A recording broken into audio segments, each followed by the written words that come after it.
जैसी कमजोर परिवार की बहु बेटियां उनके साथ रेप हो जाता। बहनों भाइयों, कोई दूसरी सरकार इसे बर्दाश्त कर ले, भारतीय जनता पार्टी बर्दाश्त नहीं कर सकती।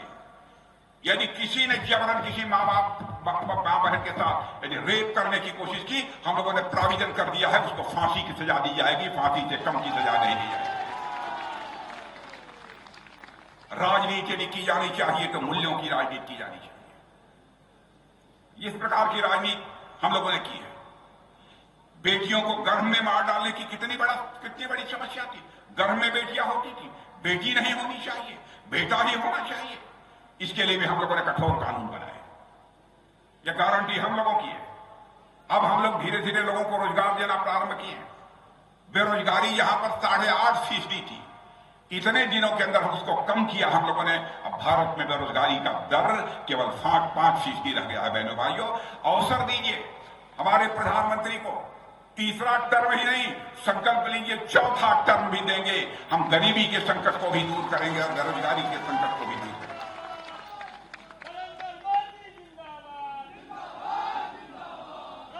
और इतना ही नहीं, माताओं बहनों को विधानसभा में और संसद में भी 33% का आरक्षण 30-32 वर्षों से लगातार कांग्रेस कहती थी, लेकिन वह नहीं कर पाए संसद के दोनों सदनों में बहुमत रहने के बावजूद।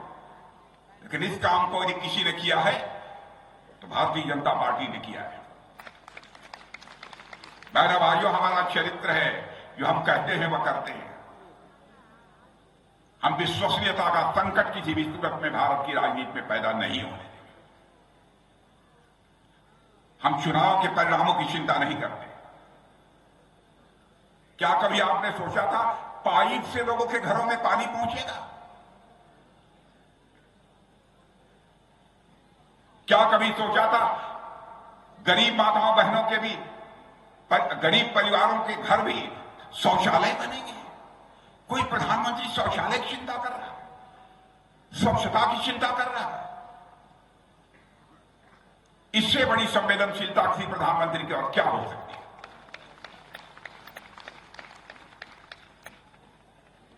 हमारी बहुत सारी योजनाएं, जरूरत पड़ने पर हम लोगों ने कठोर फैसले किए हैं। बहनों भाई, हम केवल अगले चुनाव के बारे में नहीं सोचते कि अगला चुनाव है, हमको यह काम कर देना चाहिए तो हमको वोट मिल जाएगा। हम इस बात की चिंता नहीं करते। हम इस बात की चिंता करते हैं कि हम वो कौन सा काम कर दें ताकि हमारे भारत माता का मस्तक ऊंचा हो जाए। हम इस तरीके से सोचने वाले हैं। हम लंबी योजना बनाते हैं। अब एक बैंक के बारे में, बैंक से आप सबका काम लेना देना है। जानते हैं बैंक में क्या हुआ? एक बार हम लोगों ने कठोर निर्णय ले लिया बैंक के बारे में, तो उसमें नॉन परफॉर्मिंग एसेट बोलते हैं, जिसमें कि उसका कोई वो पैसा डूब जाता है, उसको नॉन परफॉर्मिंग एसेट बोलते हैं। वो लगभग 11.5% के आसपास हो गया था, 11.5% आसपास। हम लोगों ने कुछ कठोर निर्णय लिए, कुछ पाबंदियां लगाई।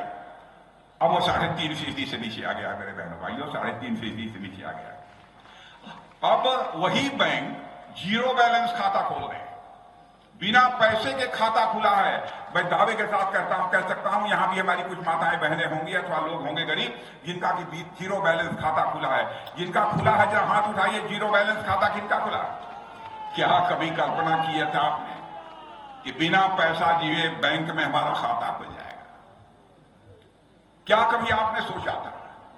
कोरोना जैसे गंभीर संकट में मुफ्त में हमको 2 कोरोना की वैक्सीन लग जाएगी, टीका लग जाएगा। मैं दावे के साथ कहता हूं, यहां भी जो जितने लोग यहां पर खड़े, इतनी बड़ी संख्या में बहनों भाइयों, कम से कम 2 कोरोना का टीका सबको लगा होगा। लगा है कि नहीं लगा? लगा? जिन लोगों का लगा है जरा हाथ उठाइए। शायद ही ऐसा कोई होगा कि जिसको न लगा।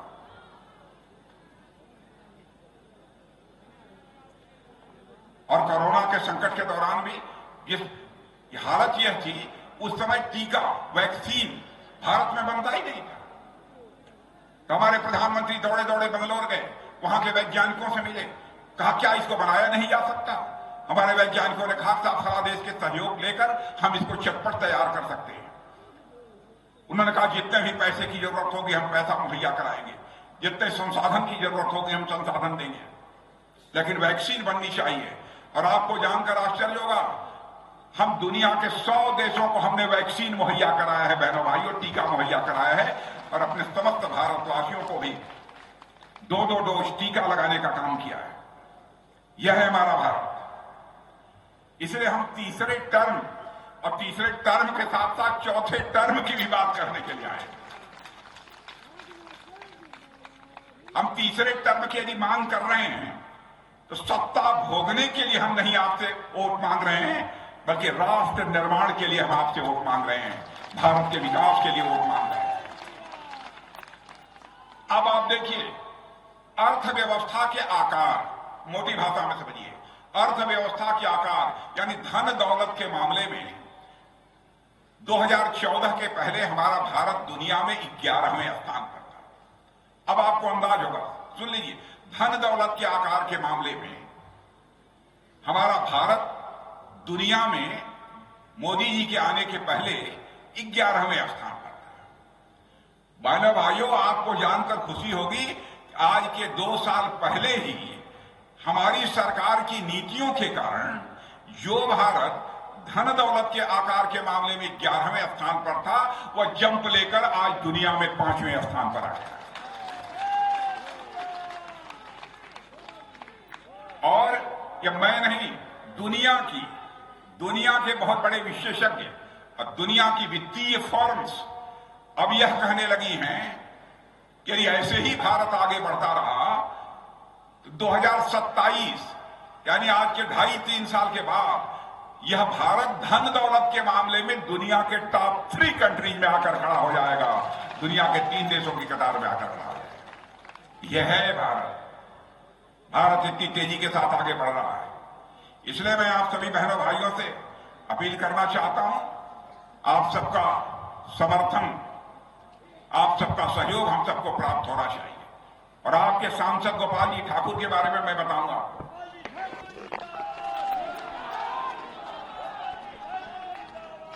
मैं गोपाल जी ठाकुर में जहां सादगी देखी है, गोपाल जी ठाकुर में जहां सरलता देखी है,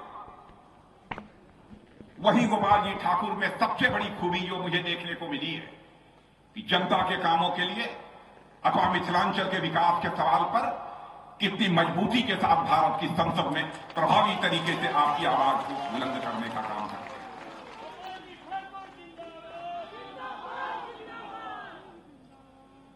और बराबर इनका हाव भाव, वेशभूषा, बातचीत की शैली मिथिलांचल की शैली और संस्कृत का संदेश देती है भारत की संसद में। मेरे बहनों भाई, आज इस मिथिलांचल में आकर सचमुच मुझे बेहद खुशी हुई है। और देखिए, हमारी सरकार का है करिश्मा। राजेंद्र बाबू को भूल गए थे लोग, एक ही परिवार को भारत रत्न मिलता था, मिले, हमको कोई आपत्ति नहीं है, लेकिन क्या राजेंद्र बाबू को भारत रत्न नहीं मिलना चाहिए था? किसने दिया? किसने दिया? बोलो फिर से, किसने दिया? क्या कर्पूरी ठाकुर, जिन्होंने की गरीबों के लिए अपने जिस्म का पसीना बहाया, जोखिम उठाया, क्या उस कर्पूरी ठाकुर को भारत रत्न नहीं मिलना चाहिए? किसने दिया? और बहनों भाइयों, नरसिम्हा राव ये कांग्रेस के नेता थे, भारत के प्रधानमंत्री थे। हम लोगों ने भेदभाव नहीं किया, हमने यह नहीं देखा कि भारतीय जनता पार्टी के या किस पार्टी के हैं। हम लोगों ने नरसिम्हा राव जी के योगदान के लिए भी भारत का रत्न इस उपाधि से विभूषित किया। यह भारत ओबीसी कमीशन को भी संवैधानिक दर्जा देने का काम किया, हमारी सरकार ने किया। हम सारा भेदभाव सब समाप्त करना चाहते हैं, समरस समाज का हम निर्माण करना चाहते हैं। यह है हमारा संकल्प। और आप सबका आगे ऐसे ही आशीर्वाद प्राप्त होता रहा तो मैं दावे के साथ कह सकता हूं, 100 वर्ष समाप्त होने के कुछ वर्षों के बाद, लोग तो 2070 कहते हैं, लेकिन हमारे मोदी जी का प्रयास है कि 2047 यानी आजादी के 100 वर्ष पूरे होते होते भारत दुनिया का एक सबसे ताकतवर देश बन जाए। और मैं एक चीज बतला दूं, रक्षा मंत्री होने के नाते पहले जो है ये तो गोले, मिसाइल, एमिनेशन, बारूद हम लोग दुनिया के दूसरे देशों से लेते थे। मोदी ने कहा कि राजनाथ जी बहुत हो गया, कब तक हम दुनिया के दूसरे देशों से लेते रहेंगे, भारत को रक्षा के मामलों में आत्मनिर्भर होना चाहिए। मैंने कहा मोदी जी बात पक्की। कहा कि तो गोले, सारे प्लेटफॉर्म्स, टैंक भारत की धरती पर बनने चाहिए, भारतवासियों के हाथों से बनने चाहिए। हजारों चीजों पर हम लोगों ने प्रतिबंध लगा दिया, हजारों चीजों पर मैंने लिस्ट जारी कर दी, प्रतिबंध लगा दिया। चाहे जो कुछ भी हो जाए, हम दुनिया के दूसरे देश से नहीं खरीदेंगे, हम इसे भारत की धरती पर बनाएंगे, भारतीयों के हाथों में। और आज आपको जानकर खुशी होगी, गौरव की अनुभूति होगी, जो भारत दुनिया का सबसे बड़ा इंपोर्टर, यानी दुनिया के दूसरों से यह सब रक्षा संबंधित साजो सामान आयात करने वाला भारत था, आज वह भारत 20,000 करोड़ रुपए से ज्यादा का निर्यात कर रहा है, एक्सपोर्ट कर रहा है भारत। यह है भारत। हर मामले में भारत आत्मनिर्भर बनेगा मेरे बहनों भाइयों, आज आपको मैं विश्वास दिलाता हूं। इन्हीं शब्दों के साथ पुनः एक बार शीश झुकाकर आप सभी का हार्दिक अभिनंदन करते हुए अपना निवेदन समाप्त करता हूं। आप सबको बहुत बहुत धन्यवाद।